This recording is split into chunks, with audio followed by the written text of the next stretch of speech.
There's a scene in the Filipino movie Markova where Walter, played by the late great actor Dolphy, was low-key celebrating after losing his older brother. Malaya na ako! Throughout the entire movie, we see that indeed, Walter, aka Walterina Markova, had a strained relationship with his brother because of his queerness. We saw the abuse that he received, but we also saw that he loved him very much. I was a teenager when I first got to see this film, and it was the first time that I saw such a complex and human portrait for any queer character. I didn't think much of it at that time, but now as a full-fledged adult, navigating the world as a queer human being, I realized how impactful that was to me. That kind of representation.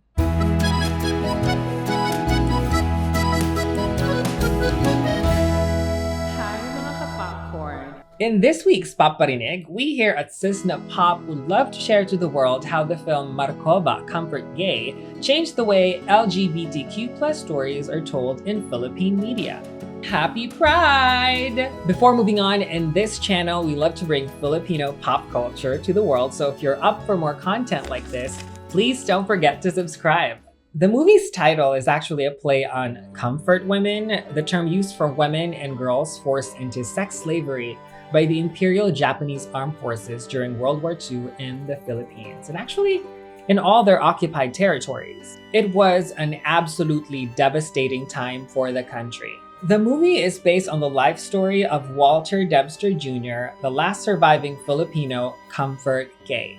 Because yes, during that time, they also enslaved effeminate gay men and trans women for sexual purposes. Now, the movie tackles the hardships that Walter went through during his childhood days all the way into adulthood and his struggles during the World War II Japanese occupation, including being enslaved as a comfort gay.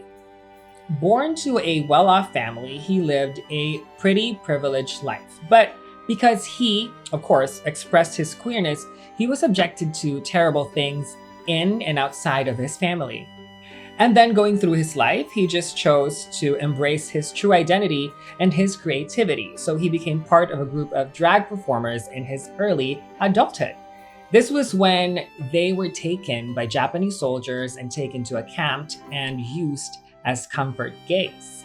This movie is a lot, okay? This movie is a lot.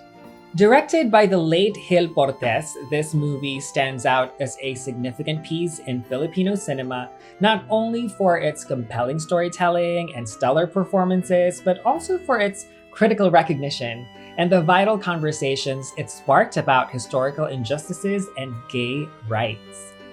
It's a very beautiful and interesting story because it's real, based on the experiences of Walter Dempster Jr. And when I watched it as a teen, it made me realize that drag existed in our country way, way before in our history. Presenting the tantalizing, the breathtaking, the exotic, Walterina Markova.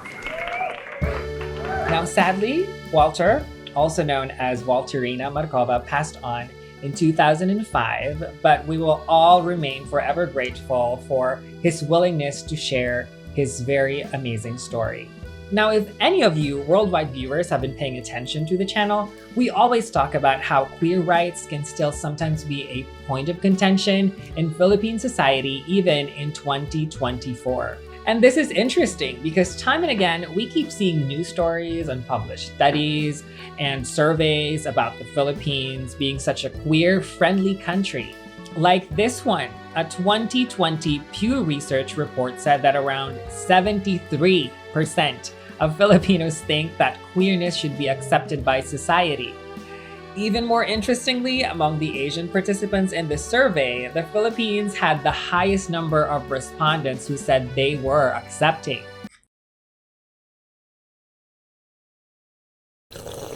And that's funny because as a country, we are lagging behind our neighbors like Taiwan or Thailand, both nations who have made legal strides for queer rights, including marriage, equality, of all things. Like, legislatively, it has been 20 years of trying, but still, the Equality or Anti-Discrimination Bill, the SOGI bill, hasn't even passed. So wag nyo akong ma-accepting. Accepting? Having said all of that, though, we cannot discount that there has indeed been progress when it comes to representation for queer people on Filipino movies, TV shows, music, everywhere. And yeah, if it wasn't for pieces of art like Markova, we wouldn't be enjoying many, albeit still sporadic, moments for LGBTQ+ in Pinoy pop culture. So, we're definitely not going too far to say that Markova is the only film or the first film to put queer stories at the forefront. Because really, it follows a long line of amazing stories in Philippine cinema like 1969's Pacifica Palay Spy, also starring Dolphy, 1982's T-Bird at Ako, starring the formidable duo Vilma Santos and Nora Honor, and all the way to 1997's Ang Lalaki sa Buhay ni Celia.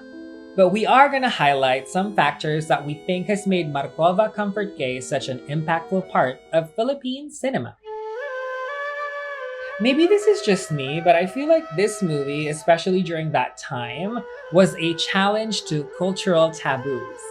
First, I remember how uncomfortable it was to talk about the dark history of sexual slavery during that war.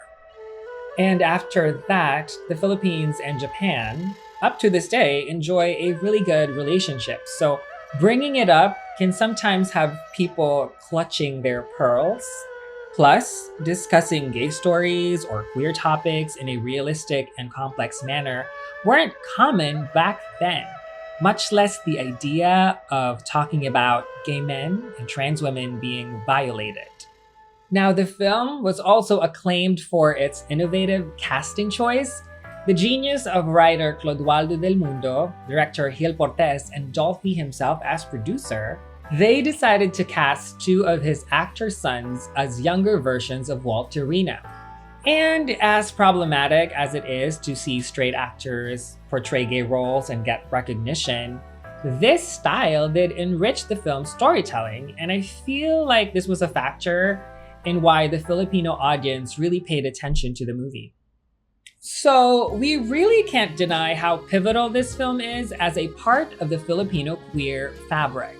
I mean, it was one of those movies that went beyond entertainment to provoke thought. And if one of their intentions was to inspire a little bit of change, let's just look at LGBTQ+ representation in today's landscape.